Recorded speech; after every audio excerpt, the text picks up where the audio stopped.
Hello नमस्कार राम राम खम्मा गणेश। स्वागत है आप सभी का आपके अपने यूट्यूब चैनल झुंझुनू पाठशाला में। मैं अशोक देवासी आप सभी के बीच में हाजिर। उम्मीद करता हूँ सभी अच्छे होंगे, मस्त होंगे, स्वस्थ होंगे, घर परिवार में भी अच्छे होंगे और अच्छे प्रकार से अपनी पढ़ाई को कंटिन्यू कर रहे होंगे।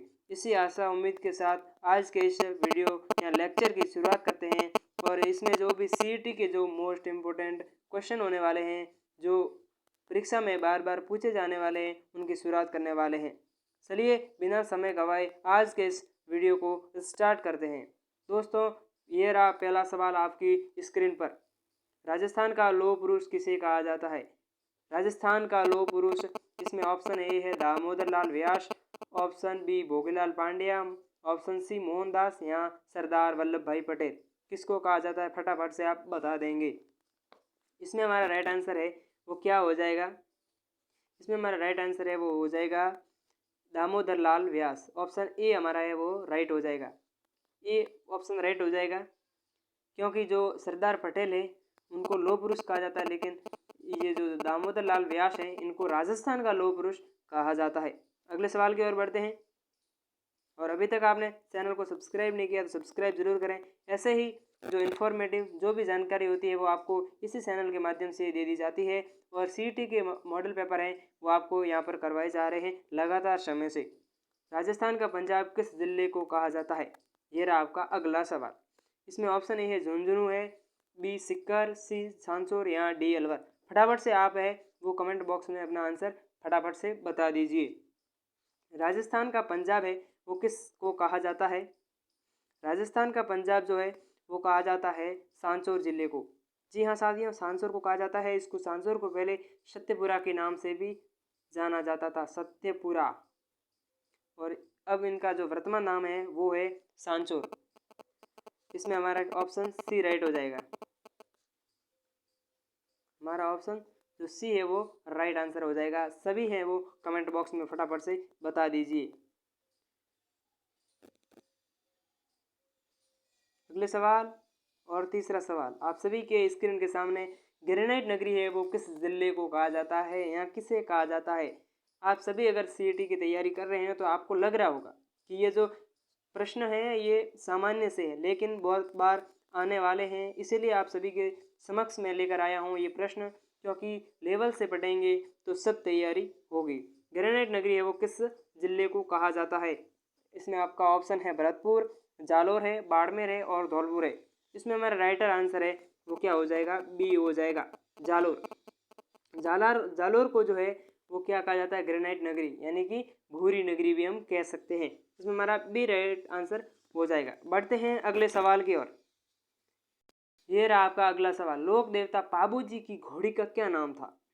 आपको प्रश्न सामान्य लग रहे हैं मुझे पता है, लेकिन आपको फटाफट इनका जो आंसर है वो देते जाना क्या है, ताकि कई बार हमें प्रश्न आते हैं फिर भी हम गलत कर देते हैं ओवर कॉन्फिडेंस के चक्कर में कि हमें वो सब कुछ याद है। तो आप फटाफट से बता देंगे।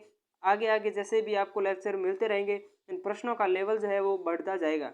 लोक देवता पाबू जी की घोड़ी का नाम क्या था? लीलन, केसर कालवी, तेज या किरण कावरी। आपको फटाफट से बता देना है। जो अब आपको थोड़ी बहुत बातें बता देता हूँ आसपास की, कि जो केसर कालवी थी वो बाबू जी की घोड़ी का नाम था। हमारा राइट आंसर है वो तो बी हो जाएगा। हमारा राइट आंसर क्या हो जाएगा? बी। लेकिन जो लीलन है वो किसकी घोड़ी का नाम था? आपको फटाफट से कमेंट बॉक्स को भर देना है कि लीलन जो है वो किसकी घोड़ी का नाम था। अब मैं आपको आंसर भी बता देता हूँ कि जो तेजा जी, जिनको धौलिया जाट भी जो इनके पिता का नाम है, ताड़जी धौलिया, उनको जो तेजा जी को है उनकी घोड़ी का नाम क्या था? लीलन था। चलिए आगे बढ़ते हैं। अगला सवाल। किस लोक देवता को ईंटों का श्याम कहा जाता है? फटाफट से आपको कमेंट बॉक्स में बता देना है कि किस लोक देवता को ईंटों का श्याम कहा जाता है। Option A Pabuji Rathore, option B Ramdev ji Tanwar, option C Devnarayan ji, option D Goga ji Sohan. इसमें जो है हमारा राइट आंसर क्या हो जाएगा उसको आपको कमेंट बॉक्स में बताना है फटाफट से, फिर मैं आपको इसका आंसर भी बता देता हूँ। ईंटों का श्याम है वो देवनारायण जी को कहा जाता है। हमारा ऑप्शन जो सी है वो क्या हो जाएगा? राइट हो जाएगा। देवनारायण जी है वो हमारा ऑप्शन सी राइट हो जाएगा। लेकिन साथियों आपको पता है कि पाबूजी राठौड़ और रामदेव जी तंवर जो हमारे पंच पीरों में शामिल है, उनमें गुगाजी चौहान भी शामिल है। तो आपको ये सब ध्यान रखना है। और देवनारायण जी है, उनका जो वो प्रमुख संबंध है वो कहाँ से, आंशिद भिलवाड़ा से। यहाँ पर मेरे पास स्क्रीन की कमी होने के कारण मैं नहीं लिख पा रहा हूँ, लेकिन आंशिद भिलवाड़ा जो है वहाँ पर इनका संबंध माना जाता है। ये रहा आपका अगला सवाल, राजस्थान का प्रथम रोपवे। अब आप बोलोगे भाई बहुत बार पढ़ लिया हमने तो तैयारी कर ली है, तो ये कैसे क्वेश्चन लेके आए हैं आप। तो विद्यार्थियों, जिस प्रकार से हमारी जो तैयारी मजबूत होती जाएगी उसी प्रकार से हम प्रश्नों का लेवल बढ़ाएंगे। क्योंकि मैं मानता हूँ कि अगर आपने तैयारी की है, लेकिन कोई भाई ऐसा भी होगा जिसको ये सब कुछ नहीं पता, तैयारी की होगी लेकिन कहीं ना कहीं कुछ न कुछ छूट जरूर जाता है। तो राजस्थान का प्रथम रोपवे कहाँ स्थापित किया गया था, आपको ये बताना है। ऑप्शन आपके सामने है, करणी माता देशनोक बीकानेर, सुंदा माता मंदिर भिनमाल जालोर के अंदर आता है, और नागणेची माता का मंदिर है वो बाड़मेर में भी है और जोधपुर में भी है, और ऑप्शन डी है इनमें से कोई नहीं। तो आपको इनका फटाफट से आंसर बता देना है मेरे प्यारे अभ्यर्थियों। इसमें हमारा क्या राइट आंसर हो जाएगा, राजस्थान का प्रथम रोपवे कहाँ पर स्थापित किया गया था, सुंदा माता मंदिर भिनमाल या सुंदा पर्वत भिनमाल भी हम कह सकते हैं। जो ये भिनमाल है ये जालोर जिले में आता है। ऑप्शन बी हमारा राइट हो जाएगा, ये आता है जालोर में। ठीक है, सांसौर अभी नया जिला बना है, लेकिन ये जो है वो जालोर जिले में ही रह रहा है। और जो बागोड़ा तहसील है वो भी मांग कर रही है कि हमें जो जालोर जिले में ही रखा जाए। थोड़ा सा परिचय आसपास का भी मैं बता देता हूँ। शेषनाग के अवतार किसको माना जाता है, ये दोस्तों मैं आपको बता देता हूँ। BSTC अगर आपने तैयारी की होगी या नहीं की होगी, तो ये जो है प्रश्न, ये BSTC 2024 एग्ज़ाम प्री DLED में आया हुआ क्वेश्चन है। मैं आपको बता देता हूँ। आप बोल रहे थे कि भाई जो है सरल प्रश्न है, लेकिन ये सरल प्रश्न ही अक्सर परीक्षाओं में पूछे जाते हैं। तो शेषनाग के जो अवतार है वो किसको माना जाता है, शेषनाग का अवतार आपको फटाफट से बता देना है। शेषनाग का जो शेषनाग है उसको गुगाजी चौहान, बाबूजी, कल्लाजी या रामदेव जी। तो दोस्तों यहाँ पर ऑप्शन अलग है, लेकिन जो BSTC 2024 का जो एग्ज़ाम हुआ था उसमें ऑप्शन भी थोड़े सेंस थे। लेकिन इसमें जो शेषनाग का अवतार है वो आपको याद रखना है कि शेषनाग का अवतार है वो कल्लाजी राठौड़ को माना जाता है। जी हाँ साथियों, शेषनाग, आप नाम सुन के आपको ऐसा लग रहा होगा कि शेषनाग मतलब सांप से इनका कोई संबंध है, तो वो गोगाजी हो सकता है, वो यहाँ तेजाजी हो सकता है। लेकिन इनका राइट आंसर, जो ऑफिशियल आंसर की राइट हुई जो जारी हुई थी, उसमें कल्लाजी राठौड़ को शेषनाग के अवतार माना गया है। ठीक है साथियों, आगे बढ़ते हैं। अगला सवाल, राजस्थान का राजकीय वाद्य यंत्र क्या है। फटाफट से आपको राइट आंसर बता देना है, कमेंट बॉक्स भर देना है। अभी तक चैनल को सब्सक्राइब नहीं किया है, सब्सक्राइब करें, लाइक करें, अपने वीडियो को अपने दोस्तों के साथ भी शेयर करें कि CET के लिए मोस्ट इम्पोर्टेंट क्वेश्चंस की क्लासें लग रही है लगातार। राजस्थान का राजकीय वाद्य यंत्र क्या है, आप सभी को बता देना है। यहाँ पर आपका ऑप्शन है सुरिंदा, अलगोजा, सारंगी और काम्याचा। इसमें हमारा जो राजस्थान का राजकीय वाद्य यंत्र की बात करें अगर, तो उसमें हमारा बी ऑप्शन है वो राइट आंसर हो जाएगा कि जो अलगोजा है वो हमारा राजकीय वाद्य यंत्र है। ठीक है साथियों, अगले सवाल की ओर बढ़ते हैं। ये रहा आपका अगला सवाल, एकमात्र ऐसा कौन सा वाद्य यंत्र है जो उत्सव के बाद नष्ट कर दिया जाता है। जी हाँ साथियों, आप सोच रहे होंगे कि बहुत बार ऐसा होता है कि इसमें आपके ऑप्शन जो है वो ऑप्शन ए रबाज है, तुरई है, चिंकारा है या गुरजा है। तो इसमें हमारा राइट आंसर क्या हो जाएगा, उससे पहले आपको कमेंट बॉक्स तो भर ही देना है मेरे साथियों, मेरे प्यारे भाइयों बहनों, आप सभी को। ऑप्शन ए रबाज है, तुरई है, चिकारा और गुरजा है। तो इसमें हमारा राइट आंसर क्या हो जाएगा, डी हो जाएगा। क्या हो जाएगा, डी राइट ऑप्शन हो जाएगा हमारा डी। ठीक है, तो और मैं आपको बता देता हूँ कि ये गुरजा जो है ये उत्सव के बाद नष्ट कर दिया जाता है। जो गणगौर होता है ना, गणगौर में ये कुछ इनके जो परंपरा है उनके हिसाब से इनका उपयोग किया जाता है, और फिर उस गणगौर के चले जाने के बाद गुरजा जो वाद्य यंत्र है उसको उपयोग करने के बाद नष्ट कर दिया जाता है। अगला सवाल आपके सामने,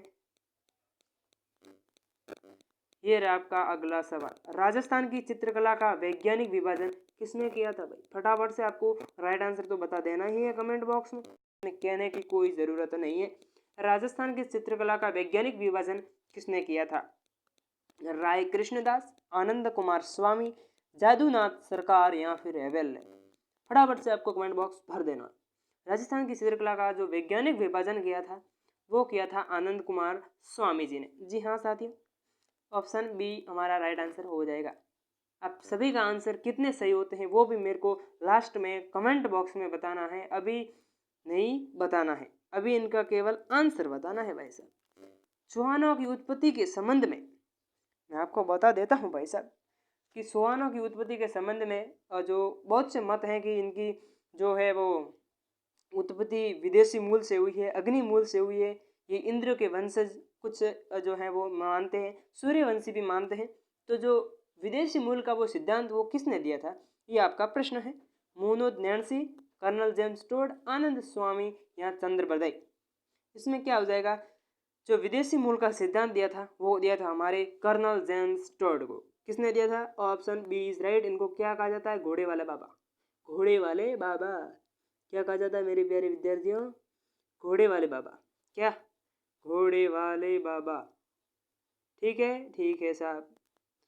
और आगे बात करें कि जो विदेशी मूल का सिद्धांत है वो तो कर्नल जेम्स टोड ने दिया था, लेकिन अग्निमूल का सिद्धांत किसने दिया था? ये किसने कहा था कि चौहानों की उत्पत्ति अग्नि कुंड से हुई है?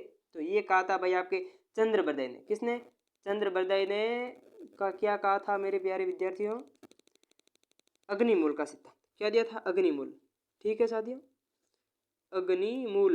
ठीक है, याद रहेगा, याद रहेगा, 100% आपको याद रखना है। इंद्रवंशज का पूछ ले तो रायपाल याद रखना मेरे प्यारे विद्यार्थियों।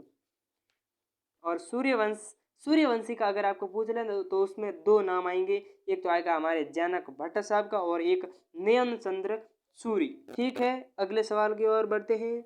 ये रहा आपका अगला सवाल। बिजोलिया का प्राचीन नाम क्या था? फटाफट से आपको बता देना है। अभी आपको मैं कुछ बता देता हूँ मेरे प्यारे विद्यार्थियों। जो श्रीमाल है ना वो किसका प्राचीन नाम है? तो वो है भिनमाल का। आपको याद रखना है भिनमाल। भिनमाल जहाँ के वो महाकवि माघ भिनमाल के रहने वाले थे। भिनमाल जालोर के अंतर्गत आता है। ठीक है, मैंने बता दिया। जाबालीपुर किसका था भाई साहब? जालोर का था। जालोर का प्राचीन नाम क्या था? जाबालीपुर। ठीक है। अगले बात करें दिल्ली का नाम था, दिल्ली का जो इस नाम से स्पष्ट है, दिल्ली है मेरे प्यारे विद्यार्थी। दिल्ली को कौन नहीं जानता? दिल्ली। और उसके बाद है हमारा ऑप्शन डी। तो आपके पास जो ऑप्शन बच गया है उसको कहते हैं बिजोलिया। क्या? विद्यावली जो है वो बिजोलिया का प्राचीन नाम था। ऑप्शन डी हमारा राइट आंसर हो जाएगा। अगला सवाल, रणथंभौर में चौहान वंश की नींव किसने रखी? चंद्र चौहान सॉरी, गोविंदराज चौहान या भूपत भाटिया? कोई नहीं, किसी ने भी नींव रखी ही नहीं थी। आपको फटाफट से अपना आंसर जो है वो कमेंट बॉक्स में बता देना है। और इसमें हमारा राइट आंसर क्या हो जाएगा? Govindraj Chauhan. Option B is हमारा राइट आंसर हो जाएगा, ऑप्शन बी। ठीक है, गोविंदराज चौहान ने जो है वो रणथंभौर में चौहान वंश की नींव रखी थी, स्थापना की थी। ठीक है मेरे प्यारे विद्यार्थियों, अगर आपने क्लास को पूरी देखा है तो आपको कमेंट बॉक्स में यस लिखना है। क्या लिखना है मेरे प्यारे विद्यार्थियों? यस लिखना है। अगर आपने क्लास नहीं देखी है तो क्या लिखना है? नो लिखना है। ठीक है, इससे मुझे पता चल जाएगा कि भाई किस किस ने क्लास देखी है, अंत तक देखी होगी वो यस लिख देगा। मैं उसको मान लूँगा कि ये है सीटी की एकदम ईमानदारी से तैयारी करने वाला प्यारा अभ्यर्थी। ठीक है साथियों, और अभी तक आपने चैनल को सब्सक्राइब नहीं किया तो सब्सक्राइब जरूर करें, बेल आइकन प्रेस करें ताकि जब भी कोई इन्फॉर्मेटिव वीडियो डाला जाए तो सबसे पहले आपको मिस ना हो। ये हमारी और हमारी मेहनत को लाइक करना है। आपको पता ही है कितनी मेहनत लगती है, तो बस कहने की ज़रूरत नहीं है। धन्यवाद, जय हिंद, नमस्कार।